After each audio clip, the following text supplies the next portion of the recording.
This is Starting Strength Coach Byron Johnston. In this video, I'd like to go over a problem that can sometimes occur in step number 4 of the 5 steps of setting up for the deadlift. In most cases, we can get through steps 1 to 3 fairly smoothly, provided that the bar stays in position over the midfoot start point and you haven't shoved the bar around. This brings us to step number 4, whereby you will lift up your chest to set your back flat into extension all the way down. One problem I have noticed that can occur is that when the lifter grips the bar extremely firmly and when the muscles of the arm are completely tensed up, they struggle to lift the chest all the way up and achieve extension at the upper back position.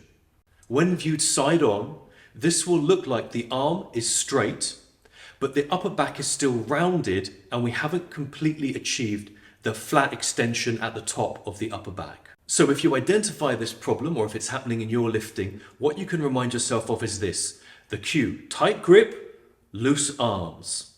Maintaining a grip that's secure, a tight grip, but not overly white knuckling it, and leaving enough slack in the arms means that we can complete the final extension of the back, lifting up the chest, sets the upper back.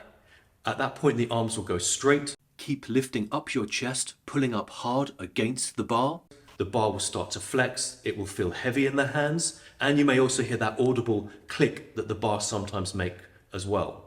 You've now completed the back extension, taken all of the slack out of the system, and it's time to push your feet into the ground and drag the bar up your legs to complete the lockout. So if you've been having trouble completing that back extension in step number 4, try the cue, tight grip with loose arms, and that will help you complete the back extension in the deadlift and get those reps coming up smoothly. For more technique videos or articles on strength training, head over to startingstrength.com.